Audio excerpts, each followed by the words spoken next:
Good evening, friends. I'm Dr. Avinash R. I'm a consultant pulmonologist at Apollo BGS Hospital, Mysore.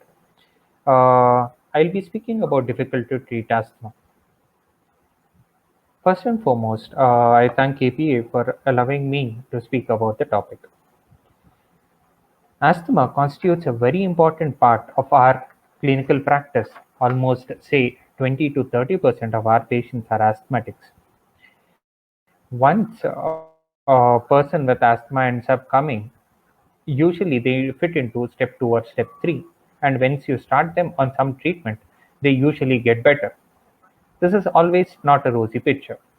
There are people who end up coming with stage 3, step 3, and step 4, and step 5 treatment who will not improve with treatment. Okay, here lies the whole crux of the issue.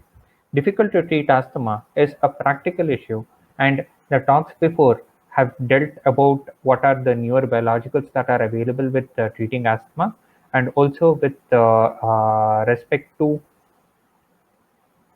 how to treat severe asthma. Here, I'll be trying to highlight the sequelae of management of severe asthma. I've based my talk on two guidelines. One is the GINA guidelines, and second is the ERJ guidelines or European Respiratory Journal guidelines. And there are multiple other sources we have collected this information from.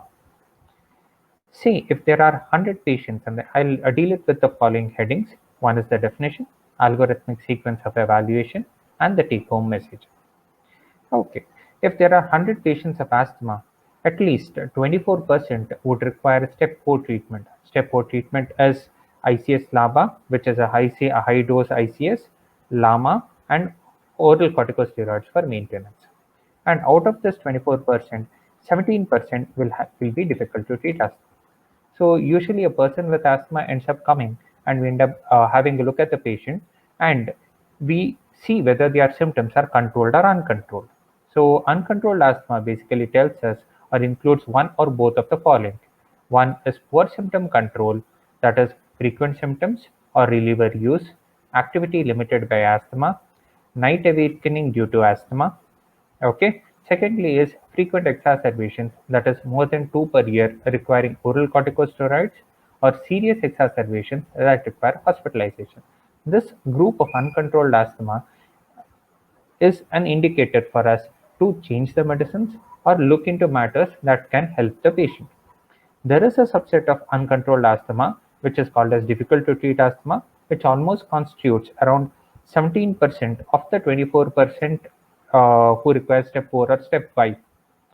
See, difficult to treat asthma, basically the definition is it is asthma that is uncontrolled despite step 4 or step 5 treatment, or that requires such high treatment to maintain good symptom control and reduce the risk of exacerbations. A step 4 or step 5 treatment is medium or high dose ICS with controller along with OCS, oral corticosteroids. There is a subset of difficult to treat asthma called as severe asthma. Severe asthma, it is asthma that is uncontrolled despite adherence with maximal optimized therapy and treatment of contributive factors, or that worsens when high dose treatment is decreased. This group of asthma constitute around 3.7% of the whole group of asthmatics requiring step 4 or step 5, and they constitute almost 60% of all admissions. So managing severe asthma is very, very important, and they constitute a huge share of our inpatient and outpatient loads, and they become a burden economically, socially, and emotionally to everyone. So now coming to the sequential management or algorithmic management of difficult to treat asthma. First and foremost, the diagnosis of asthma. First, a patient comes to you. The first thing that you are supposed to do is diagnose the disease.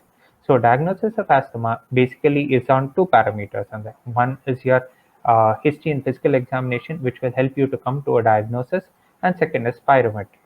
Spirometry is done in order to look for bronchodilator reversibility, and bronchodilator reversibility is told by FEV1 improvement of more than 200 ml or and 12% compared to pre-bronchodilator one. Okay, and by doing bronchodilator reversibility, you're trying to remove the other differential diagnosis of bronchial asthma, that is COPD. And to come to a diagnosis of asthma first, you'll have to rule out the other differential diagnosis also. The other differential diagnosis is in the form of COPD, in the form of obesity, cardiac disease. Basically, you can end up getting an echo done, inducible laryngeal obstruction and upper airway cough syndrome. Sometimes even your GERD ends up presenting with cough, AC inhibitors, bronchiectasis, and tracheomalacia. Spirometry is not foolproof to tell you whether it is definitely asthma or not. Spirometry, there is a subset of people in whom there is fixed airway disease and they are in advanced state. So after confirming the diagnosis, next you are supposed to look for contributory findings. So the contributory findings here is first and foremost, any person who comes to you with bronchial asthma, he comes and first things he ends up telling you on the follow-up is if he's not feeling fine or the symptoms are not under control, you're supposed to look for the following things. One is incorrect inhaler technique. Incorrect inhaler technique is there in almost 80% of your asthmatics. You end up inhalers, and the people might end up using an inhaler either in the form of a mouth spray, in the like a mouth spray, or they are not taking sufficiently deep breaths. They are not holding for sufficient amount of time. They are not gargling after using it. So there are multiple other things that are there. Second issue is correct inhaler device. And so correct inhaler device is also very essential. And dry powder inhaler has to be given to people who are having a good reserve, and a meter dose inhaler with a spacer is ideally given to people who are having a low reserve or you are not having a coordination in order to take the same. Second issue is suboptimal adherence. See, any person, any asthmatic, you end up asking them, and our human nature is to stop taking the medicines as and when our symptoms becomes under control. And so they usually come up with these questions. And sir, should I take it 2 times a day? Sir, is one puff enough? Sir, I'm taking it alternate days. Sir, I took it for 3 or 4 days and then I ended up stopping it. So I assessment of adherence to the treatment is also very, very important, and that has to be assessed in each and every clinical visit. Third thing we have to address is comorbidities. The comorbidities can be anything. Your symptoms are under control, asthma is under control, and because of the comorbidities, it triggers your asthmatic attacks. So comorbidities might be gastroesophageal reflux disease. It can be chronic rhinosinusitis. Chronic rhinosinusitis is very important because we as pulmonologists look into the rhinitis component very, very frequently. But the sinusitis component, we don't look into that one. So we rarely get a Waters X-ray, Waters view of a PNS X-ray done or a CT-PNS done. So chronic rhinosinusitis also needs to be looked into. Third aspect is obstructive sleep apnea also has to be looked into. There are other mimickers or comorbidities such as deconditioning, and because of that one, they end up presenting like asthma, vocal cord dysfunction, bronchiectasis, cardiac disease, some amount of kyphoscoliosis or chest wall abnormalities, even osteoporosis. So we need to look at these comorbidities and also treat these comorbidities. Other than this, the fourth important aspect is modifiable risk factors. See, modifiable risk factors include triggers that are seen either in home or at the workplace.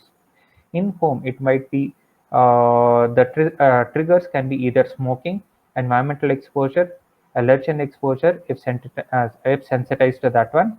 Okay, so we need to identify these modifiable risk factors and stay away from these triggers for asthma to be managed adequately. Fifth is overuse of SABA. See, overuse of SABA, basically what happens is whenever a person is using a short-acting bronchodilator on a continuous level, it is the same for all drugs. And there is downregulation of the receptors. Once there is a downregulation of the receptors, the requirement of the drug increases. Overuse of SABA becomes very, very important because when you overuse it, it gets downregulated and it also has some amount of morbidity values, morbidity and mortality importance also. Overuse of SABA, more than 2 canisters a month, is associated with higher mortality with people who are when compared to people who are not using SABA.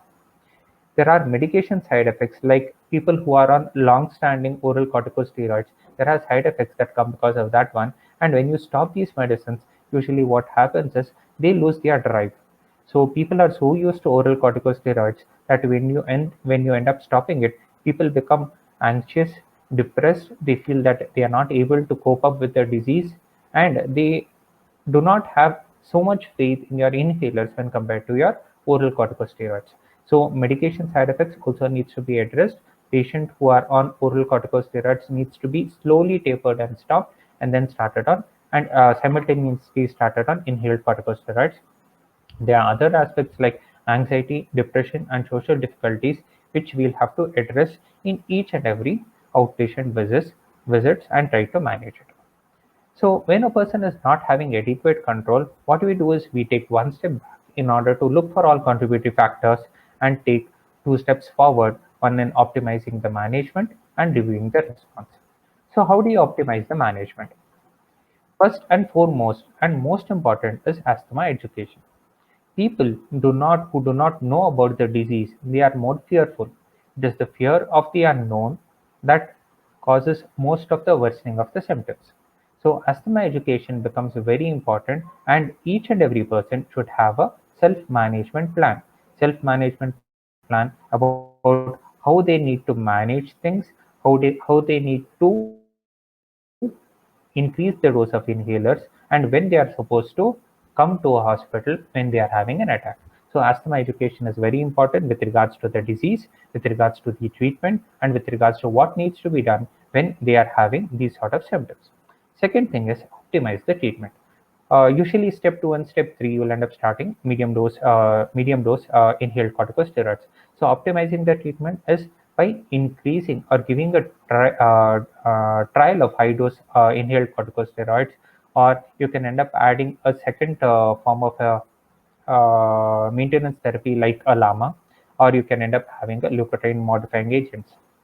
Third important aspect is you have already assessed the technique, check the technique, confirm the adherence, to reteach the technique correctly so that they end up using it appropriately, and enforce adherence in them so that they use the inhalers in the required amount and continuously. Treat the comorbidities, which has already been mentioned. There are other non-biological add-on therapies which I'll discuss later, and a trial of high-dose inhaled corticosteroids if it is not being used.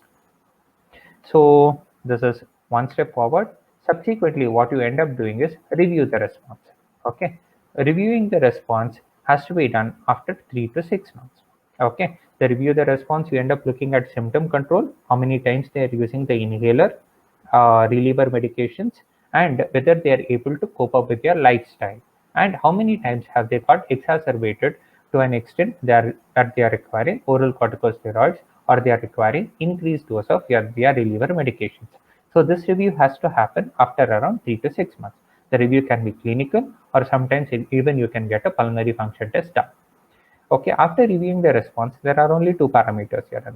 If the asthma is still uncontrolled, then it is a diagnosis of severe asthma is confirmed. Okay, so if the asthma is controlled, then we try to step down on the treatment. Stepping down of the treatment is, first and foremost, we'll have to reduce or stop your oral corticosteroids if you have put any. Second thing is reduce your dose of from high dose ICS, you'll have to come down. If when we continue optimizing the treatment, if the symptoms becomes uncontrolled, then again the diagnosis of severe asthma is confirmed. If the symptoms are improving or managing, then we continue to optimize the treatment and go down on the inhaled corticosteroids and other medications what we are using. So even after this one, and you end up telling it is severe asthma. Okay, once we end up telling it is severe asthma, here comes asthma phenotypes. See, asthma phenotypes are many. There are clinical phenotypes and investigational phenotypes. As soon as the patient ends up coming into your clinic, clinical phenotypes of asthma are either in the form of a early onset asthma or a late onset asthma, or either it is an atopic asthma or a non-atopic asthma, or either in the form of asthma which is reversible and asthma which has persistent airflow limitation, or some of the asthma phenotypes are asthma associated with obesity. And so as soon as the patient walks in, we already have an idea about what sort of asthma the person has and what phenotype he belongs to. further categorization or differentiation of asthma either into type 2 or non-type 2 asthma depends upon investigations. Okay, so just a brief overview about what is type 2 and what is non-type 2. See, asthma is basically mediated by your Th2 helper cells, and Th2 helper cells, it mediates your asthmatic symptoms or atopy using eosinophils and your immunoglobulin E, and it is mediated using your interleukin 4, interleukin 5, and interleukin 13. This becomes very important, your type 2 asthma, because they are steroid sensitive and their management is also different. Your non-type 2 asthma is mediated using your interleukin 33, and usually it is seen in people who are having recurrent respiratory infections or recurrent respiratory insults in the form of recurrent exposure to triggers, smoking, and so on. Here, the predominant cells are neutrophils, and there are other variants also where there is a mixed granulocytic variant and a paucigranular variant.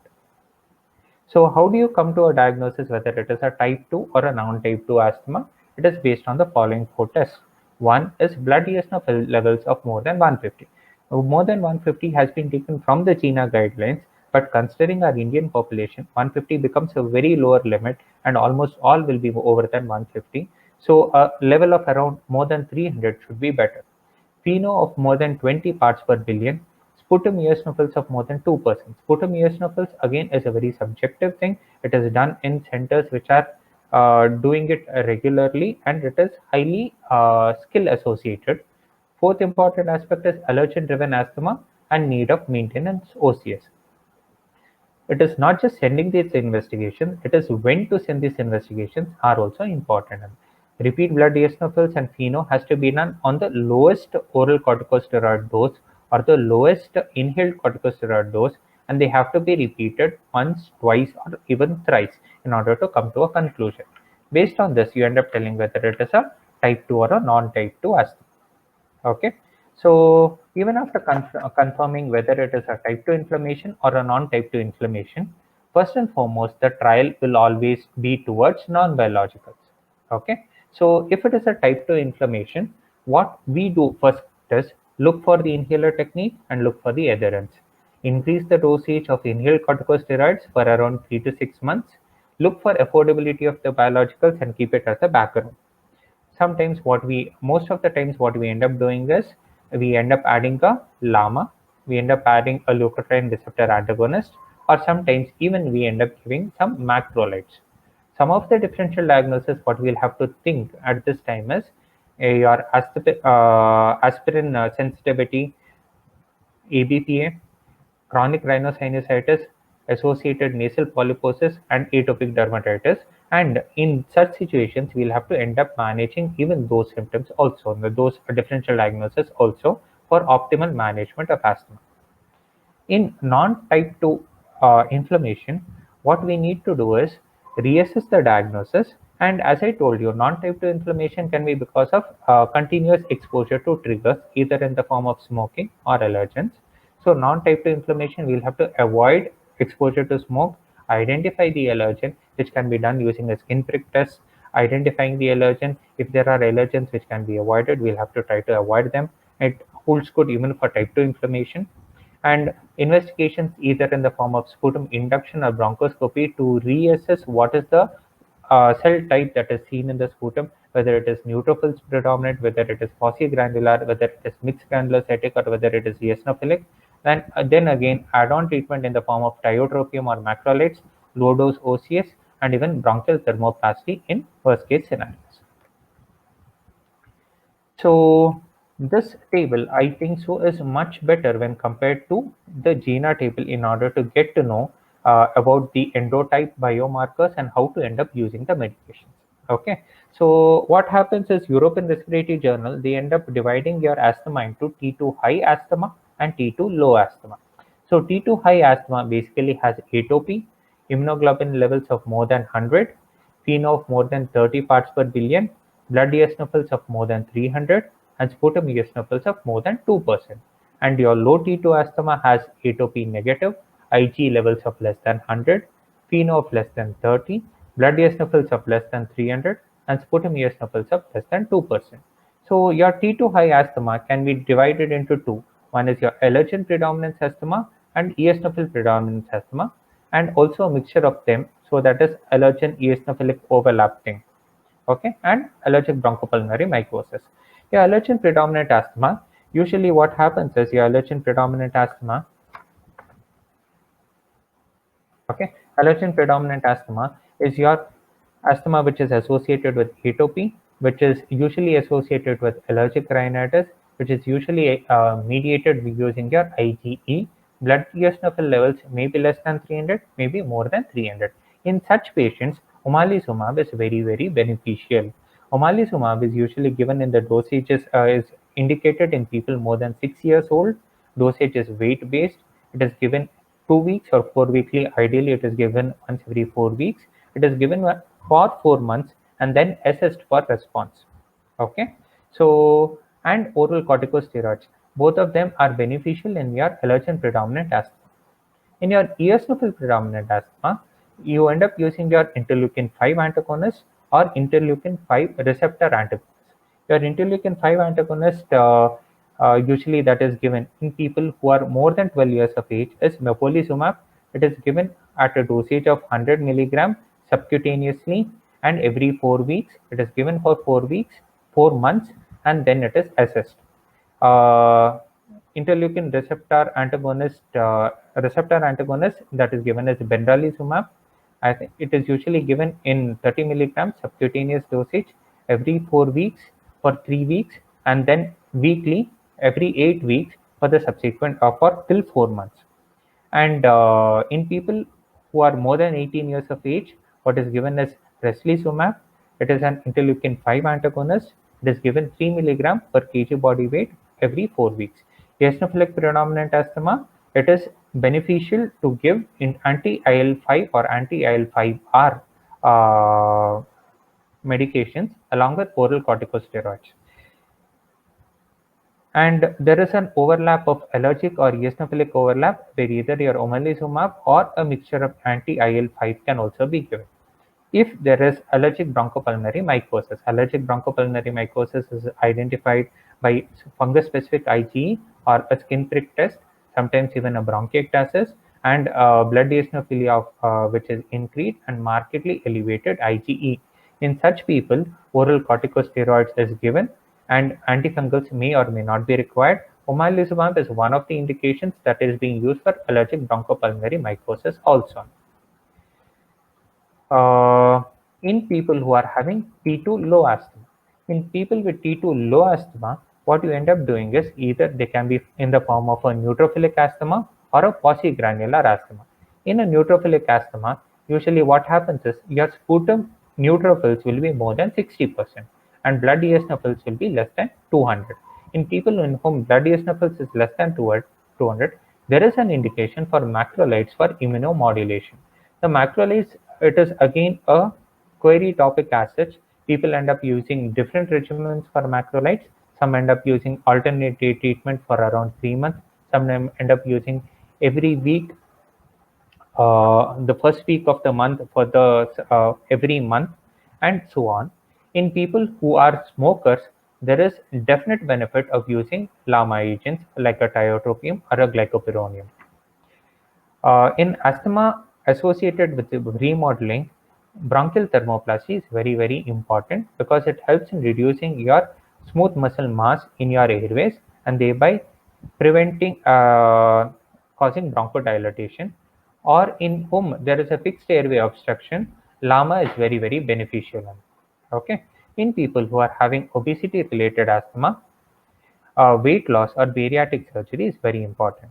There is one more group of asthma called as paucigranular asthma, where sputum neutrophils are less than 40% and eosinophils is less than 2%. In paucigranular asthma, what is more beneficial is your bronchial thermoplasty, and they usually tell that paucigranular asthma is corticosteroid insensitive. Okay.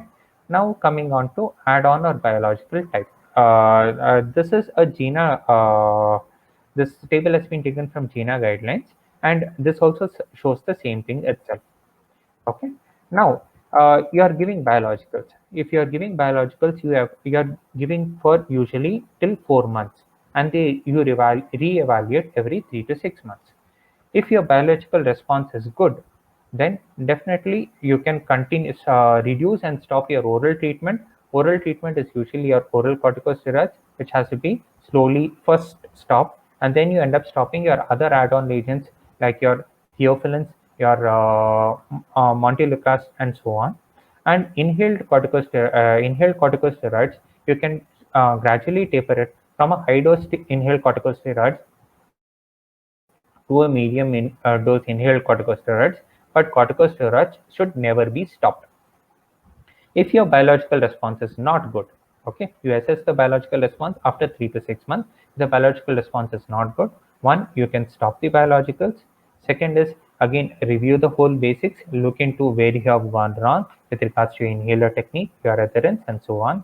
HRCT, if it is not done, then we'll have to redo it. Then we'll have to assess the phenotypes, and either in the form of induced sputum versus a BAL. Bronchial thermoplasty becomes one more important thing. Stop all ineffective add-on therapy, and in no case you are supposed to stop inhaled corticosteroids. Inhaled corticosteroids has to be continued. So after you come to this one, if the symptom control is good with the biologicals, or if the symptom control is good with your inhaled corticosteroids, you are supposed to continue optimizing the management. Optimization of the management is in the form of reducing your inhaled corticosteroids, subsequently from a high dose inhaled corticosteroids to a medium dose inhaled corticosteroids. You will have to correct the inhaler technique, you will have to manage the comorbidities, and if there are any unmet social or emotional needs, that also needs to be managed. So take home messages: difficult to treat asthma can be managed effectively. Severe asthma can be managed and usually might end up requiring biologicals to manage. Assessment of inhaler technique and adherence has to occur in each and every visit. Comorbidities needs to be managed appropriately. Emotional and social needs have to be addressed each and every time. Thank you.